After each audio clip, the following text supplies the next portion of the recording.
Welcome to Little Talks, your weekly dose of marketing news, trends, and insights from Littlefield Agency.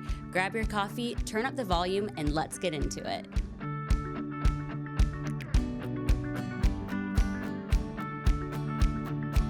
Hey, welcome back to another episode of Little Talks. I am Steve Roop. You can call me Roop. And co-hosting with me today is... Claudia. Oh, thank you, Brandon. Yeah, so Sam's out at a magnet conference in Paris, not Texas. He's in France. Paris. Yeah, I texted with him this morning. I don't know if he was asleep or awake or what, but he was responding. I have no idea what time it is there. We received messages from him at like 6:40 this morning. Yeah. So when he's here, I receive AM messages, early AM messages sometimes. So Sam's out, but the podcast continues. We're still doing our inbound recaps. Last week we talked about kind of light overview of everything. This week we're going to cover in depth. I say in depth, as best we can, in depth, the new HubSpot products that were announced. Yeah, there were a lot. There were a lot. And Claudia went to some sessions I didn't, so she's joining me at the table, not behind the producer stand, where this week we have Brandon back in the saddle. Let's go, Brando. He's still the silent partner. But before we dive in, just some real quick housekeeping. We have some work anniversaries. Courtney Roberts. She's got 14 years today. That's a lot. Yeah. Can we get a clap for that? Oh. There it is. And this coming, that's a long one. It's been a while since he's pushed the buttons. And is it Saturday? This coming Saturday? We have Katie Kite. 15. 15 also. Yeah, and I forgot Tom was last Friday, and I think he was 3 years. Yeah, and it seems like Tom's been here longer to me. Mm-hmm. But yeah, a lot of anniversaries happening here around the agency right now. Like we mentioned, Sam is out in Paris, France. I'm going crazy on the soundboard today. Yeah, like how the podcast used to be like 5 years ago. What else is going on? Last week we did some lo-fi content recording with Ditch Witch and Grasshopper. Yes. A lot of offsite recording. Brandon was part of that. Thank you, Brandon. Yes. And thank you to the account people that helped us with those things. And yeah, other than that, it's started off as kind of a quiet week, which is nice. Is that because Sam's out, do you think? Maybe. Is it coincidental? Or is I think so. Because usually, yeah, you're right. Yeah, he keeps it loud here. He does. I don't even think the music's on today. No, there's no. Well, Sarah's also not here today. That's true. So the music has just been gone. It's been creepy, honestly. Yeah. But the show rolls on. Yeah. Okay, let's jump into it. New HubSpot products have been announced. But before we talk about that, I thought we'd do just a real quick, Claude. We saw San Francisco because that's where Inbound was this year. Normally it's in Boston. They moved it to San Francisco this year. It's going back to Boston next year. This was your first trip to San Francisco. Yes. We had extremely limited time outside of the conference to see the city, but we did make the best of it. We did. So what were some of the things that you got to see outside of Inbound as part of the city? Our little inbound bubble. That's what I kept calling it. Yeah, the Inbound bubble. You said you got maybe 6 hours total over the course of a week. Yeah, from landing to leaving. Yeah. What was some of your favorite stuff we saw and did? I really liked the Japanese garden, tea garden? Yeah, Japanese tea gardens. Which it was just really lovely to like see the agriculture, I guess. It's different, but also seeing all the people that were walking around and enjoying the lovely weather. Yeah, the weather was incredible the whole time we were there, to be honest. I did like that quite a bit. And yeah, Japanese tea garden is one of my favorite things in San Francisco, part of the bigger Golden Gate Park, which we could have spent probably 2 or 3 days in, but we had about an hour. I think we did. I think we landed and got it in our hotel and then checked in to Inbound and immediately went out there. Yeah, I love that part. You got to see Chinatown. Got to see Chinatown, which I really, really wanted to see. I don't know why. It's famous. I thought it was like really. It was really cool. It was as cool as I thought it would be. Yeah, it's kind of old and Chinese. Yeah, I guess you would say. Yes. My favorite thing that we saw or did, we ate at a lot of great places too. Yes. The place we ate at that was, I think it's called Water Bar. That was like. Yes, it was Water Bar. That was incredible. The one next to the Bay Bridge, which I was going to say was probably my favorite. Like, even though it was so brief, that was my favorite. Yeah. Aside from Pier 39. But Oh yeah, we went to the pier too. Pier Yeah, I got to the pier on the last day. We saw the sea lions. Seals. Yeah, sea lions. I get them mixed up. You're right. They're sea lions. And that was really awesome. Yeah. I've never seen them that close ever in my life. San Francisco's awesome. I like that town a lot. The thing that we did that I had never done before, and I've been there probably half a dozen times. The thing that I had never done before, though, is take a Waymo. Oh, yeah, that's right. Driverless car. Yeah, which was so insane. It's a Google product, I believe, and it's a Jaguar. They've kind of retrofitted. It looks like a car from Blade Runner. It's got these spinners and things. Camera things on the top. But we were hesitant to take one. We were taking Ubers everywhere, and Claudia pointed out that there's no way that a driverless car could be a worse driver than an Uber driver. Yeah. And I thought, you know what, you're onto something. We didn't have to talk to anybody. It didn't smell funny. It got there when we wanted and dropped us off when we wanted. Yeah. And it was a little bit, maybe $1 or $2 cheaper than Uber, and I didn't have to tip. I mean, the whole thing was great. Shout out to Philip for recommending that as well. Yeah, shout out. I forgot to tell him about that. We landed and he was on me about taking Waymo, and he was right. He was telling me about it the last time he went to California. He was like, "You got to try this. It's crazy." Yeah, he gets really hype about a lot of stuff, but he was on point with this one for sure. Yeah. Okay, so we saw San Francisco, but the majority of the time we were there, we were at I don't remember the name of it, the Macon. Mezzanine? No, it's the Macon Center or something like that. It's the downtown convention center that's kind of spread out across the street, and there's a little sky bridge to go between the two. Yeah. Like 3 stories tall. It was a different If you check out our social media channels, you'll see a lot of content. Indoor and outdoor, especially outdoor, TikTok. There's sky bridge content. It's really great. So you can kind of see the lay of the land there. But we checked in on Tuesday, and it was just to grab our badges and kind of see what it was like. It was about a 10-minute walk, 7-minute walk, something like that from our hotel. Yeah. And then Wednesday, Thursday, Friday, we went hard on sessions. Yeah. So we're going to recap some of those sessions. In fact, Jay Schwedelson and his email, new tips and tricks. There he is. Go, Jay. He's going to get his own episode probably the week after next. Next week, we're going to talk about the AEO, the SEO for AI stuff that we learned and that Sam's talking about in Magnet this week, I believe. That's awesome. So we'll do that next week. Today, though, we're going to talk about HubSpot products that were announced. And not in a way to kind of shill for them, because you might be surprised to learn I don't love all of them. Yeah. You don't have to love all of them. They're not all for everybody, but they did roll a lot out this year that was kind of impressive. I was the first day we're there was Wednesday. You go into the big room, and the CEO, and I cannot pronounce her name. You're gonna try?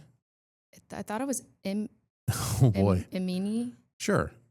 I don't remember. Someone will correct us in the comments. Yeah, I'm sure. right. I love the engagement.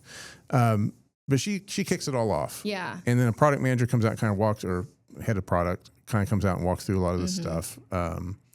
But they announced a lot this year. Last year, it was a lot of AI and kind of the promise of AI more than the delivery of AI, I felt like.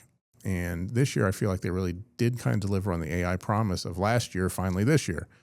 So the things that they announced that we want to talk about today are the Marketing Studio, which is very AI powered, as I understand it. And you went to a session on that one product. I did not. The Data Hub, which is formerly known as Operations Hub, and I don't know that they've renamed all these yet. I see a data element in the left kind of navigation that they've rolled out last year that we all hate. And there's Data Studio and some data things in there that have been enhanced, but they haven't renamed everything as they told us it was going to be named. But eventually Operations Hub will become Data Hub, and that's where you'll manage your data. We'll talk about that. Breeze AI is what they announced last year. That's kind of their version. Breeze agents. Yeah, this year we get full-on Breeze agents. Oh. Last year they talked about using AI to their Breeze in some agenty ways, but it just wasn't quite there. This year it's a little bit better. There's agents you can add. They'll let you build your own agents, and you use Breeze as the backbone for that instead of ChatGPT or Gemini or whatever other service you want, although you can also plug those in if you just trust them better. And they announced the first thing it kicked off with was called Smart CRM, which to me, I thought... It's like an oxymoron. Yeah. Isn't HubSpot supposed to be a smart CRM? But this is literally a product called Smart CRM. It's free for everybody, and it's all about data enrichment. So we're going to go through each of these and kind of tell you what we saw and heard and some things we've experienced in the short week and a half since we've been back trying to play with some of these tools. If you have HubSpot and you do not have access to them or don't see some of the stuff we're talking about, go to that product updates thing. It's if you hover over your icon when you're logged in, there's a drop down. It's near the kind of the bottom third of the drop down. And I think it's called product updates and betas or something. Yeah, betas. And you can go in there and they have all kinds of stuff. We did a podcast on this a year or two ago. There's all kinds of stuff in there that has not been released to the public yet, but you can join the beta and experiment and play with it ahead of time before they release it. And sometimes stuff stays in there a long time, and I forget that it's even in beta, and we just start using it. It's pretty good stuff. So a lot of the stuff is in there, and you got to enact it there. And I believe Marketing Studio was one of them. So I turned on Marketing Studio when we got back. I've played with it a little bit. Yeah. I kind of liked what I saw. It's very, I don't want to say complicated. It's very expansive. Yes. It covers a lot of different areas. And what did they tell, what was when you went to the session about this, what was kind of the main takeaway you got about what Marketing Studio is, what they think it should be, and how we should use it? It's basically like, so when you have a marketing campaign, you usually are using tools outside of, like you're using so many different tools, like from project managers to the creative to like my part is just like creating the emails. And those groups all have their own tools. All have their different all have their different tools. But with Marketing Studio, it has a space. It's like they call it the story canvas where everything can live in one spot. And you can use there's a drag and drop feature where you can have like your landing pages and your emails, and even project managers can tag people within it. Yeah, which is crazy. It's like it's supposed to be real time so that your campaigns aren't like, you're not taking too much time with your campaign. Yeah, so you can adjust and kind of move on the fly as you built this, which flows into their whole Loop. We didn't talk about this today, but I think we did last week, Loop marketing. We'll do a separate podcast on that as well. There's so many inbound episodes coming. Yeah. But Marketing Studio is AI-powered campaign planning and workspace.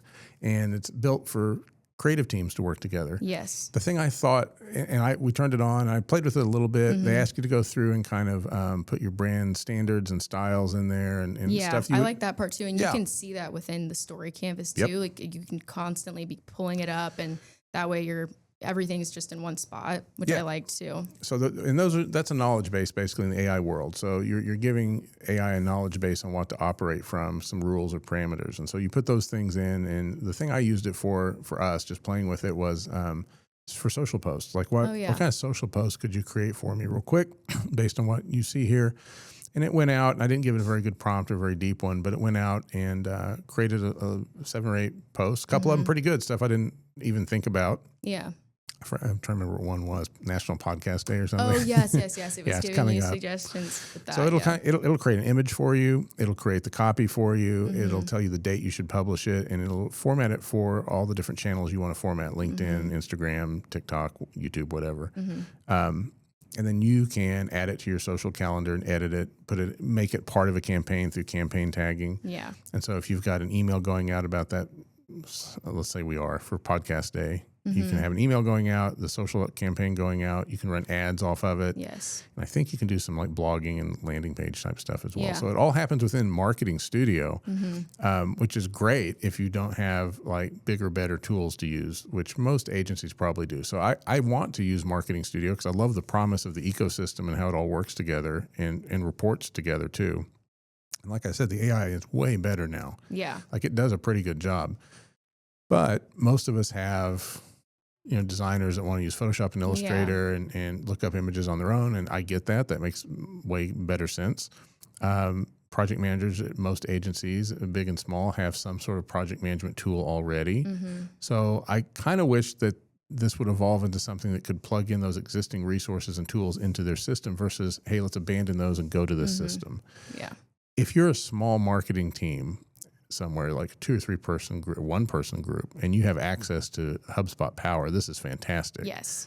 And that's how, when I was in most of these sessions, that's kind of how it was, I guess, advertised in a way. Like I was like, okay, this makes sense for like a small person team, like a really small agency where they're not using, bigger things. Yeah.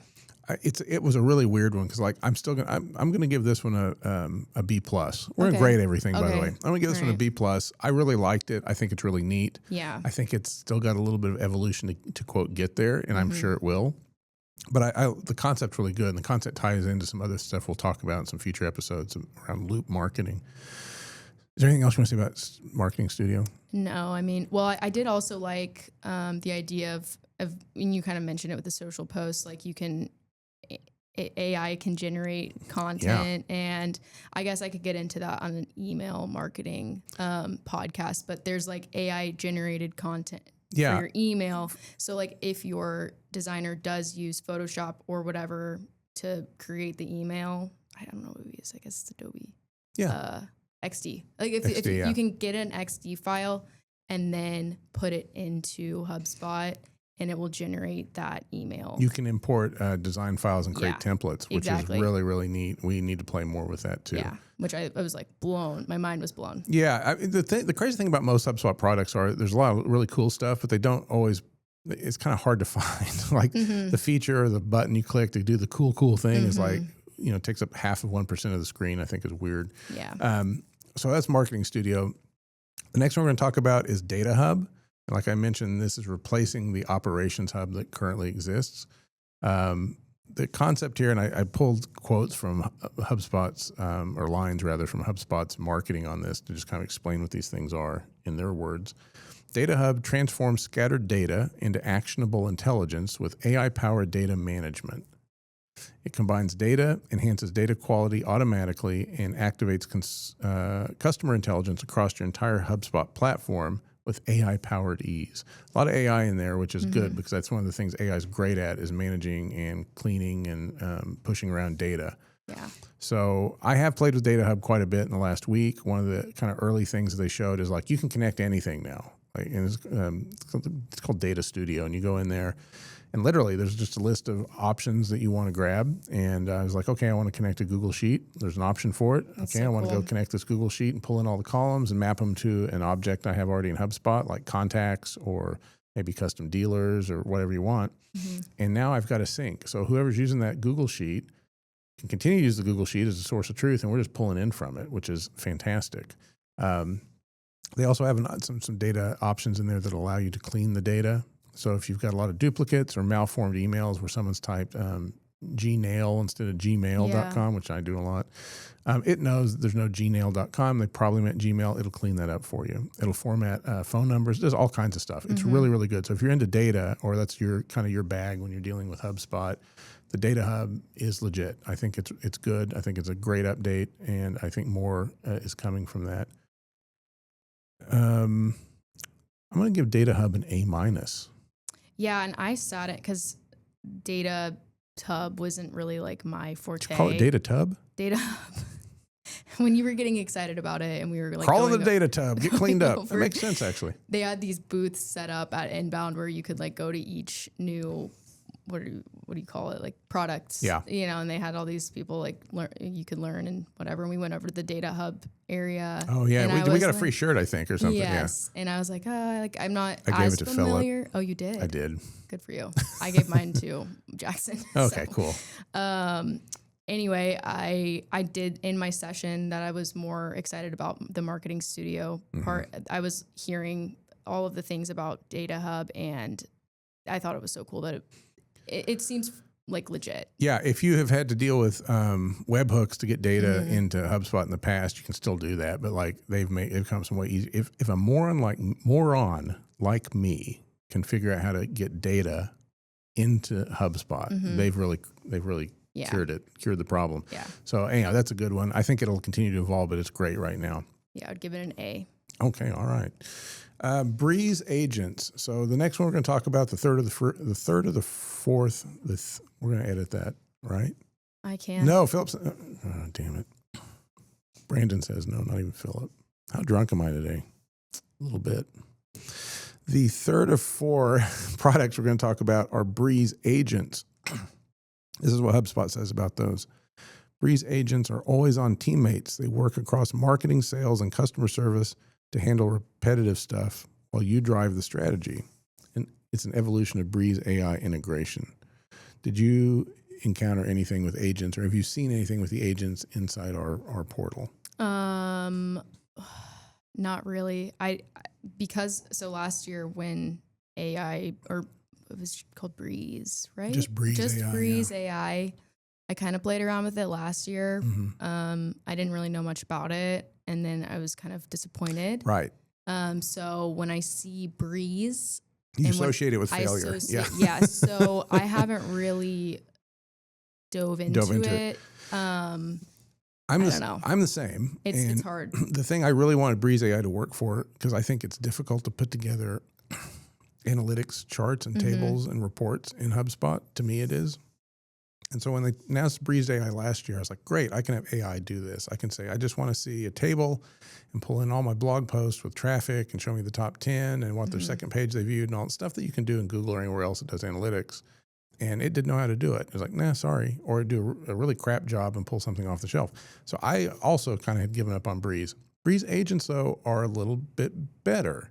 And I'm nervous to turn them on, just let them run across my CRM. But there are some things that they do that are pretty good and clean. Some of that is, like I said, you can have an agent go through and enrich data, which is part of the Smart CRM, by the way. I think they're just using the Breeze agents there.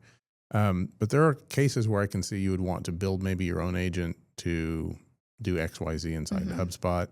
ChatGPT now has, if you have the Pro account, has a direct HubSpot connection built in. Yeah. I haven't gotten a lot out of that sometimes yet either. It works, sometimes it's broken. And I think it's connecting to the API, which gives you kind of a crazy set of records. But I haven't got that to do a lot yet. So AI in HubSpot, you've got a couple of options here: Breeze AI, Breeze agents now, or ChatGPT to just directly connect with HubSpot. But the Breeze agents are a nice resource. I don't know how I'm going to use yet. So I like that they're there. They're definitely an improvement over Breeze AI.